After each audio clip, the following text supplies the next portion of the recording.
ទស្សនិកជនជាទីមេត្រីនាថ្ងៃទី26ខែឧសភាឆ្នាំ2020រាជរដ្ឋាភិបាលកម្ពុជាបានចេញសេចក្តីប្រកាសព័ត៌មានពីវិធានការជួយដល់វិស័យឯកជននិងកម្មករនិយោជិតដែលប៉ះពាល់ដោយសារតែការរីករាលដាលនៃជំងឺ COVID-19 និងវិធានការស្តីនិងជំរុញកំណើនសេដ្ឋកិច្ចក្រោយវិបត្តិនៃជំងឺនេះរាជរដ្ឋាភិបាលកម្ពុជាបានចេញសេចក្តីប្រកាសព័ត៌មានមួយស្តីពីវិធានការបន្ថែមសម្ដៅជួយទៅដល់វិស័យឯកជននិងកម្មករនិយោជិតដែលប៉ះពាល់ពីការរីករាលដាលនៃជំងឺ COVID-19 និងវិធានការស្ដារនិងជំរុញកំណើនសេដ្ឋកិច្ចក្រោយវិបត្តិនៃជំងឺនេះបញ្ជាក់តាមសេចក្តីប្រកាសព័ត៌មានរបស់រាជរដ្ឋាភិបាលកម្ពុជាដែលបណ្ដាញព័ត៌មាន Fresh News ទទួលបាននៅថ្ងៃទី26ខែឧសភាឆ្នាំ2020ខាងក្រោមនេះគឺជាសេចក្តីប្រកាសព័ត៌មានរបស់រាជរដ្ឋាភិបាលកម្ពុជាដែលមានខ្លឹមសារទាំងស្រុងដោយតទៅ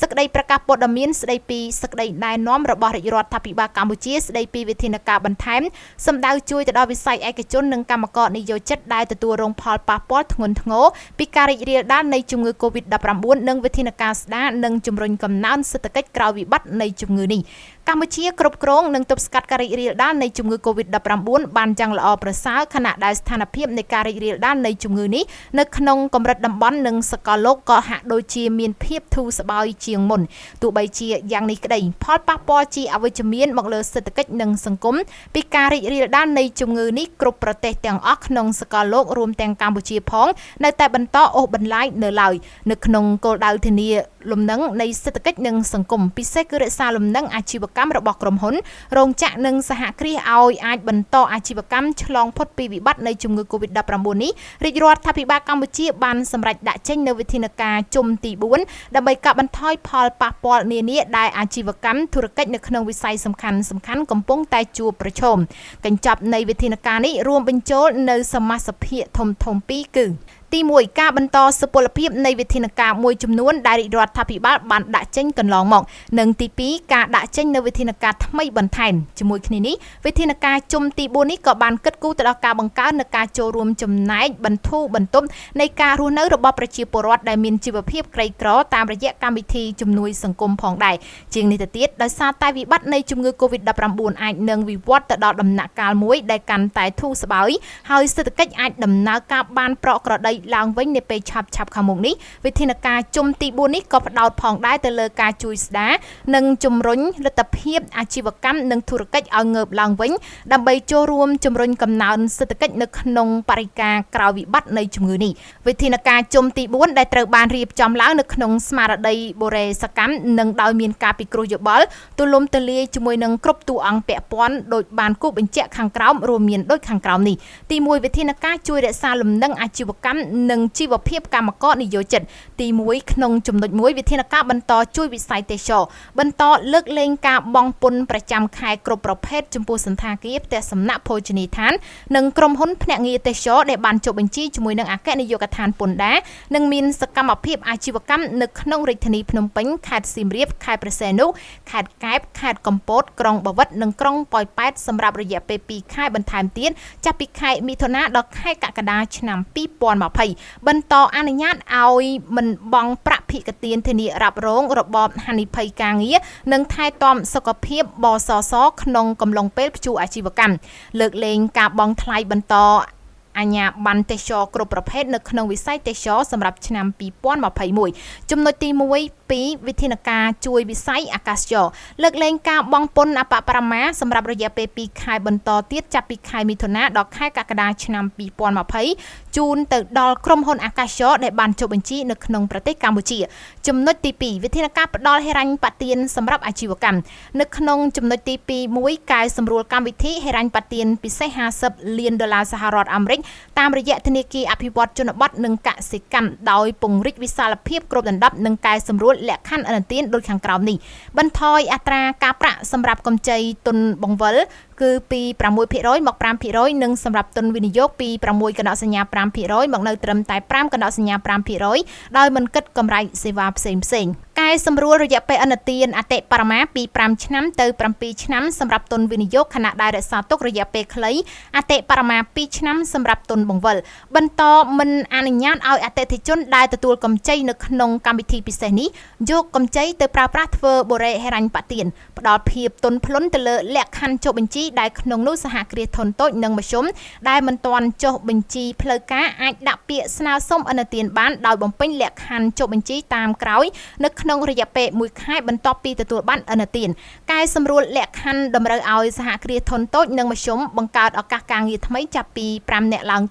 ទៅជាលើកទឹកចិត្តឲ្យសហគ្រាសធុនតូចនិងមធ្យមដែលទទួលបានឥណទានខិតខំបង្កើតឱកាសការងារថ្មីពង្រីកវិសាលភាពនៃការផ្ដល់ឥណទាននៅក្នុងគម្រោងនេះទៅដល់បណ្ដុំសហគ្រាសធុនតូចនិងមធ្យមដោយលើកទឹកចិត្តសហគ្រាសធុនតូចនិងមធ្យមដែលមានការពាក់ព័ន្ធឲ្យប្រើប្រាស់សេវាបច្ចេកទេសរបស់មជ្ឈមណ្ឌលសហគ្រិនខ្មែរដើម្បីសម្រួលទៅដល់ការទទួលបាននៅឥណទាននេះចំណុចទី2កែសម្រួលកម្មវិធីសហហិរញ្ញប្បទានពិសេស$100 លានសហរដ្ឋអាមេរិករវាងធនាគារសហគ្រាសធុនតូចនិងមធ្យមជាមួយនឹងគ្រឹះស្ថានហិរញ្ញវត្ថុដែលពង្រីកវិសាលភាពគ្របដណ្ដប់និងកែសម្រួលលក្ខខណ្ឌឥណទានដូចខាងក្រោមនេះអនុញ្ញាតឲ្យមានការកែសម្រួលលក្ខខណ្ឌឥណទានចំពោះឥណទានដែលកំពុងតែដំណើរការបន្តមិនអនុញ្ញាតឲ្យអតិថិជនដែលទទួលកម្ចីនៅក្នុងកម្មវិធីពិសេសនេះយកកម្ចីទៅប្រើប្រាស់ធ្វើបុណ្យហិរញ្ញប្បទានផ្ដល់ភាពទន់ភ្លន់នៅក្នុងការសងត្រឡប់ដោយបដូរពីការតម្រូវឲ្យសងប្រចាំខែទៅជាត្រីមាសឬក៏ឆមាសហើយយ៉ាងយូរបំផុតត្រឹម12ខែចំពោះដើមទុននិងការប្រាក់កែសម្រួលរយៈពេលឥណទានពី4ឆ្នាំទៅ7ឆ្នាំដោយអនុញ្ញាតឲ្យគ្រឹះស្ថានហិរញ្ញវត្ថុជាអ្នកធ្វើការវិតម្លៃខ្លួនឯងលើរយៈពេលឥណទានសម្រាប់ឥណទានទុនបង្វិលនិងឥណទានទុនវិនិយោគពង្រីកវិសាលភាពនៃការផ្ដល់ឥណទានឲ្យគ្រប់ដណ្ដប់ទៅដល់សហគ្រាសក្នុងវិស័យផលិតឧបករណ៍វេជ្ជសាស្ត្រនិងផលិតឱសថបន្ថែមទៅលើវិស័យអាទិភាពដែលមានចែងនៅក្នុងអនុក្រឹត្យលេខ124 អនក្របកចុះថ្ងៃទី2ខែតុលាឆ្នាំ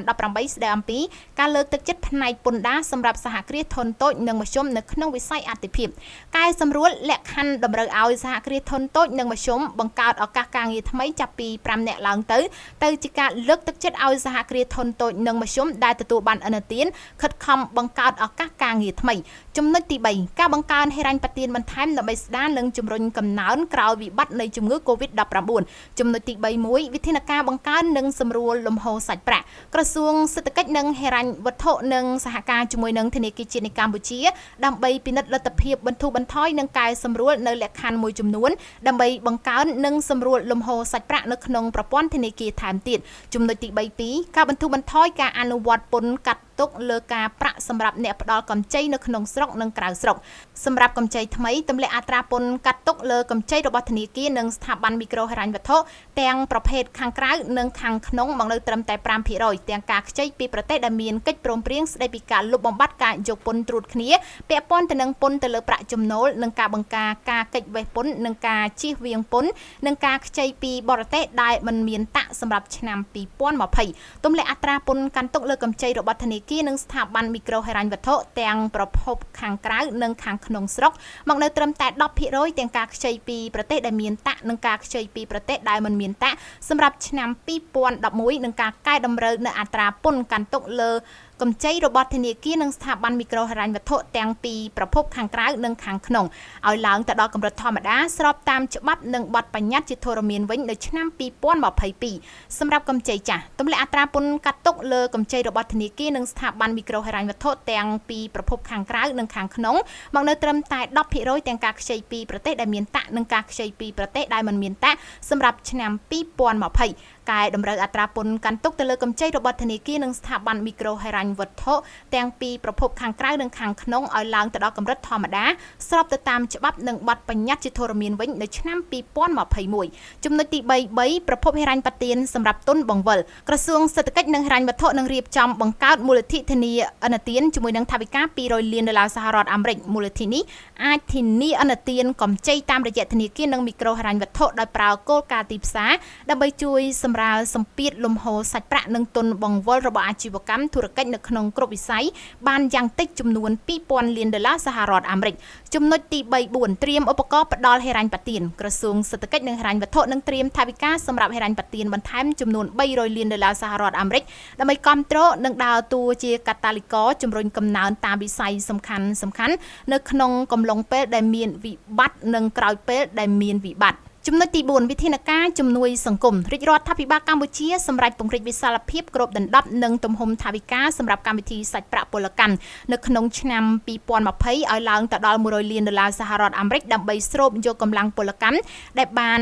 បាត់បង់ការងារពីរោងចក្រសហគ្រាសនិងបានវិលត្រឡប់ពីបរទេសមកស្រុកកំណើតវិញផងព្រមទាំងដើម្បីជួយទ្រទ្រង់ជីវភាពរស់នៅរបស់ប្រជាពលរដ្ឋនៅតាមមូលដ្ឋានជាទូទៅផងនិងដើម្បីបង្កើតនូវសមិទ្ធផលសង្គមសេដ្ឋកិច្ចតាមរយៈការអនុវត្តគម្រោងកសាងហេដ្ឋារចនាសម្ព័ន្ធរូបវន្តតូចៗនៅតាមមូលដ្ឋានសម្ដៅលើកស្ទួយវិស័យកសិកម្មនិងសេដ្ឋកិច្ចផងដែរជាមួយនឹងការបដិញ្ញាបន្តអនុវត្តរាល់កម្មវិធីគាំពារសង្គមទាំងឡាយដែលមានស្រាប់និងមិនឲ្យខកខានរាជរដ្ឋាភិបាលក៏នឹងរៀបចំដាក់ឲ្យអនុវត្តនៅក្នុងខែមិថុនាឆ្នាំ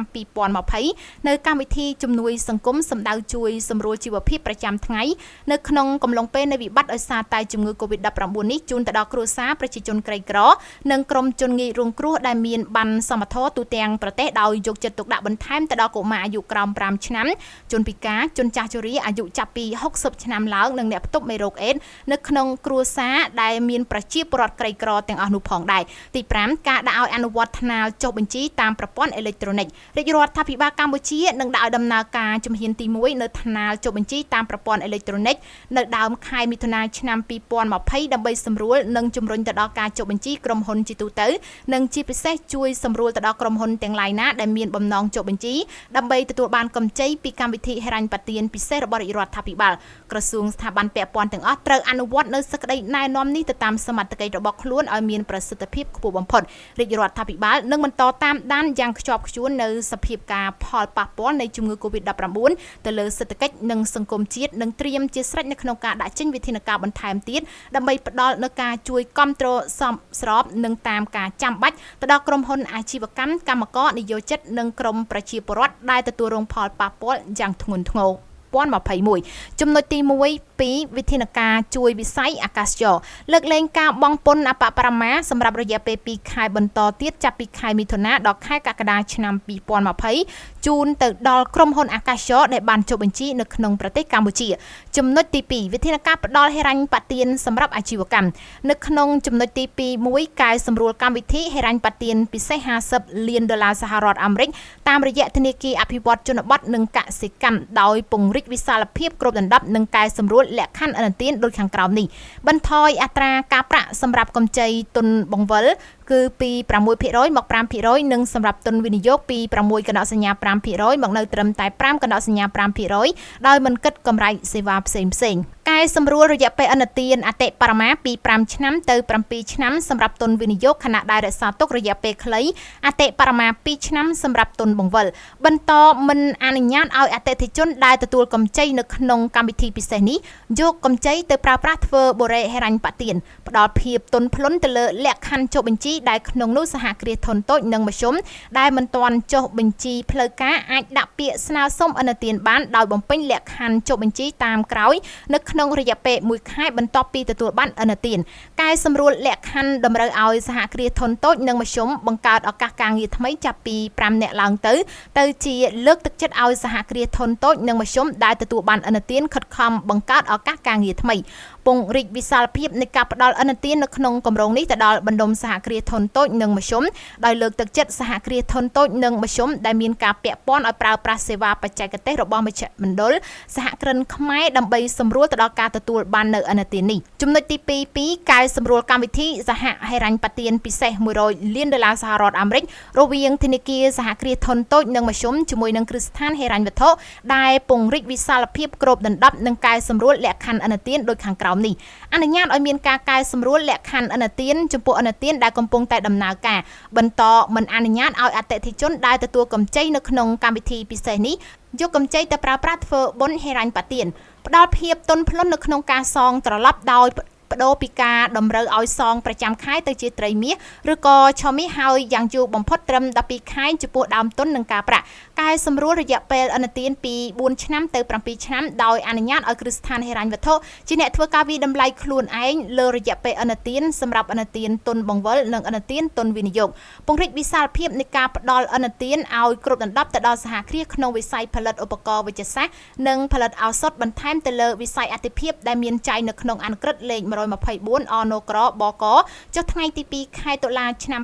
2018 ស្ដីអំពីការលើកទឹកចិត្តផ្នែកពន្ធដារសម្រាប់សហគ្រាសធុនតូចនិងមធ្យមនៅក្នុងវិស័យអាទិភាពកែសម្រួលលក្ខខណ្ឌតម្រូវឲ្យសហគ្រាសធុនតូចនិងមធ្យមបង្កើតឱកាសការងារថ្មីចាប់ពី 5 នាក់ឡើងទៅជាការលើកទឹកចិត្តឲ្យសហគ្រាសធុនតូចនិងមធ្យមដែលទទួលបានឥណទានខិតខំបង្កើតឱកាសការងារថ្មីចំណុចទី 3 ការបង្កើនហិរញ្ញប្បទានបន្ថែមដើម្បីស្ដារនិងជំរុញកំណើនក្រោយវិបត្តិនៃជំងឺ Covid-19 ចំណុចទី 3 វិធានការបង្កើននិងសម្រួលលំហូរសាច់ប្រាក់ក្រសួងសេដ្ឋកិច្ចនិងហិរញ្ញវត្ថុនិងសហការជាមួយនឹងធនាគារជាតិនៃកម្ពុជាដើម្បីពិនិត្យលទ្ធភាពបន្ធូរបន្ថយនិងកែសម្រួលនៅលក្ខខណ្ឌមួយចំនួនដើម្បីបង្កើននិងសម្រួលលំហូរសាច់ប្រាក់នៅក្នុងប្រព័ន្ធធនាគារថែមទៀតចំណុចទី 3 ការបន្ធូរបន្ថយការអនុវត្តពន្ធកាត់ទុកលើការប្រាក់សម្រាប់អ្នកផ្ដល់កម្ចីនៅក្នុងស្រុកនិងក្រៅស្រុកសម្រាប់កម្ចីថ្មីទម្លាក់អត្រាពន្ធកាត់ទុកលើកម្ចីរបស់ធនាគារនិងស្ថាប័នមីក្រូហិរញ្ញវត្ថុទាំងប្រភេទខាងក្រៅនិងខាងក្នុងមកនៅត្រឹមតែ 5% ទាំងការខ្ចីពីប្រទេសដែលមានកិច្ចព្រមព្រៀងស្តីពីការលុបបំបាត់ការយកពន្ធត្រួតគ្នាពាក់ព័ន្ធទៅនឹងពន្ធទៅលើប្រាក់ចំណូលនិងការបង្ការការកិច្ចវេះពន្ធនិងការជៀសវាងពន្ធនិងការខ្ចីពីបរទេសដែលមិនមានតាក់សម្រាប់ឆ្នាំ 2020 ទម្លាក់អត្រាពន្ធកាន់ទុកលើកម្ចីរបស់ធនាគារនិងស្ថាប័នមីក្រូហិរញ្ញវត្ថុទាំងប្រភពខាងក្រៅនិងខាងក្នុងស្រុកមកនៅត្រឹមតែ 10% ទាំងការខ្ចីពីប្រទេសដែលមានតាក់និងការខ្ចីពីប្រទេសដែលមិនមានតាក់សម្រាប់ឆ្នាំ 2011 និងការកែតម្រូវនៅអត្រាពន្ធកាន់ទុកលើកម្ចីរបស់ធនាគារនិងស្ថាប័នមីក្រូហិរញ្ញវត្ថុទាំងពីរប្រភពខាងក្រៅនិងខាងក្នុងឲ្យឡើងទៅដល់កម្រិតធម្មតាស្របតាមច្បាប់និងបទបញ្ញត្តិជាធរមានវិញនៅឆ្នាំ 2022 សម្រាប់កម្ចីចាស់ទម្លាក់អត្រាពន្ធកាត់ទុកលើកម្ចីរបស់ធនាគារនិងស្ថាប័នមីក្រូហិរញ្ញវត្ថុទាំងពីរប្រភពខាងក្រៅនិងខាងក្នុងមកនៅត្រឹមតែ 10% ទាំងការខ្ចីពីប្រទេសដែលមានតាក់និងការខ្ចីពីប្រទេសដែលមិនមានតាក់សម្រាប់ឆ្នាំ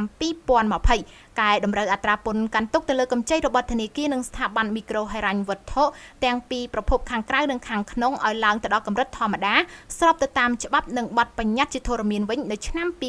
2021 ចំណុចទី 3 ប្រភពហិរញ្ញប្បទានសម្រាប់ទុនបង្វិលក្រសួងសេដ្ឋកិច្ចនិងហិរញ្ញវត្ថុនឹងរៀបចំបង្កើតមូលនិធិធានាឥណទានជាមួយនឹងថវិកា$200 លានសហរដ្ឋអាមេរិកមូលនិធិនេះអាចធានាឥណទានកម្ចីតាមរយៈធនាគារនិងមីក្រូហិរញ្ញវត្ថុដោយប្រើគោលការណ៍ទីផ្សារដើម្បីជួយសម្រាលសម្ពាធលំហូរសាច់ប្រាក់និងទុនបង្វិលរបស់អាជីវកម្មធុរកិច្ចនៅក្នុងគ្រប់វិស័យបានយ៉ាងតិចចំនួន$2,000 លានសហរដ្ឋអាមេរិកចំណុចទី 3-4 ត្រៀមឧបករណ៍ផ្ដល់ហិរញ្ញប្បទានក្រសួងសេដ្ឋកិច្ចនិងហិរញ្ញវត្ថុនឹងត្រៀមថវិកាសម្រាប់ហិរញ្ញប្បទានបន្ថែមចំនួន$300 លានសហរដ្ឋអាមេរិកដើម្បីគាំទ្រនិងដើរតួជាកាតាលីករជំរុញកំណើនតាមវិស័យសំខាន់នៅក្នុងកំឡុងពេលដែលមានវិបត្តិនិងក្រោយពេលដែលមានវិបត្តិចំណុចទី 4 វិធានការជំនួយសង្គមរាជរដ្ឋាភិបាលកម្ពុជាសម្រាប់ពង្រីកវិសាលភាពគ្របដណ្ដប់និងទំហំថវិកាសម្រាប់កម្មវិធីសាច់ប្រាក់ពលកម្មនៅក្នុងឆ្នាំ 2020 ឲ្យឡើងទៅដល់$100 លានសហរដ្ឋអាមេរិកដើម្បីស្រូបយកកម្លាំងពលកម្មដែលបាន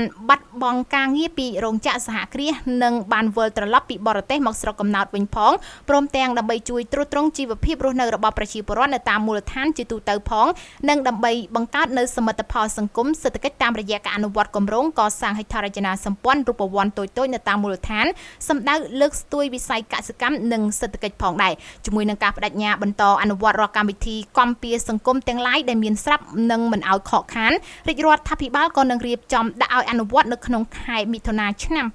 2020 នៅកម្មវិធីជំនួយសង្គមសម្ដៅជួយសម្រួលជីវភាពប្រចាំថ្ងៃនៅក្នុងកំឡុងពេលនៃវិបត្តិដោយសារតែជំងឺ Covid-19 នេះជូនទៅដល់គ្រួសារប្រជាជនក្រីក្រ